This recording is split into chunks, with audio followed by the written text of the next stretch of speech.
Nandito rin po ang ating Trade and Industry, Department of Trade and Industry Secretary Fred Pascual. Kasama po rin natin ang kalihim ng Departamento ng Interior and Local Government, ang ating Secretary sa DILG, Secretary Benhur Abalos, si Secretary ng DOTR o Transport ay nandito rin si Secretary Jimmy Bautista. Nakasama din po natin at pinasama natin para makita niya kung ano ba ang mga pwedeng gawin para makatulong pa. Andito rin po ang ating BIR Commissioner na si June Lumagi. Hindi ko pa nabati pala si ang ating mga kaibigan, kay Congressman El Rey. Good morning. Nandito rin po ang ating PNP Chief, na si Benji Acorda. Tulong paghanap buhay sa ating disadvantaged workers. Cash assistance worth 3,600. Nandito binabasa ko yung mga greetings dito. Sabi ko parang Ilocos Norte ito, pareho ang pangalan.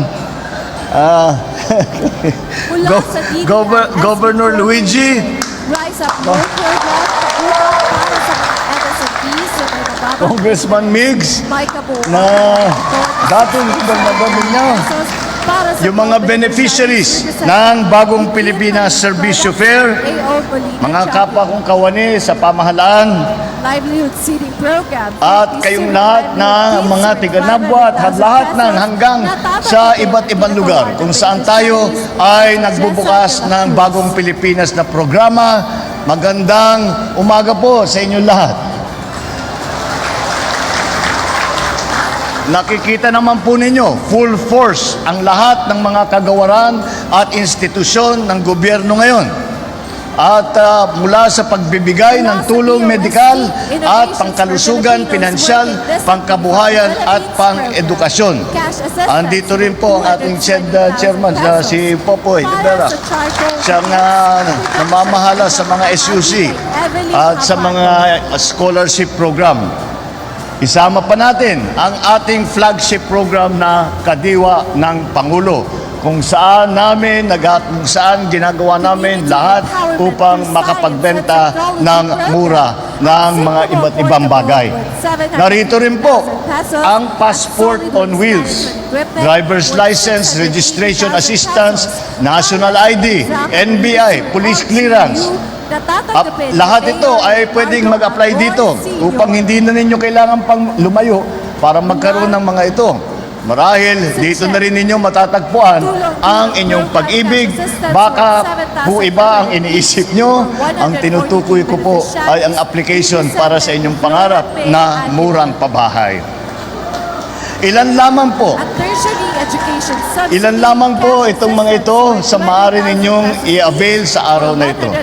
Maliban po sa Serbisyo Fair, namahagi din po tayo ng ilang mga ayuda upang matulungan ang mga magsasaka. Nagbigay po ang DA, the Philippine Coconut Authority, PhilMec at National Dairy Authority ng mga traktor, harvester, truck, pangkarga at iba pang kagamitan pangsakahan.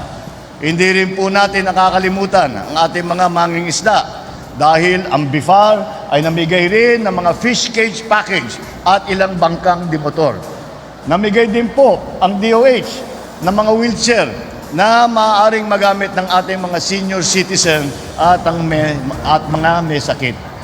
Alam po namin na marami tayong iniindang na hirap sa panahong ito. Kung kaya't sana ay makatulong ito sa inyong nalubos. Bago po ako magtapos, nais ko pong magpasalamat sa mainit inyong pagtanggap sa akin dito sa Kamsur. Asahan po ninyo na patuloy naming pagbubutihin ang aming paglilingkod sa bayan. Iisa po ang ating hangarin na maisulong ang bagong Pilipinas na maipagmamalaki nating ipamana sa ating mga anak at sa mga susunod na henerasyon. Sa tulong ninyo, mapagtatagumpayan natin ang anumang mga hamon sa buhay. Basta't nagkakaisa, walang pagsubok o kahirapan ang hindi nating kakayanin. Muli, maraming salamat at maligayang pagdating sa bagong Pilipinas.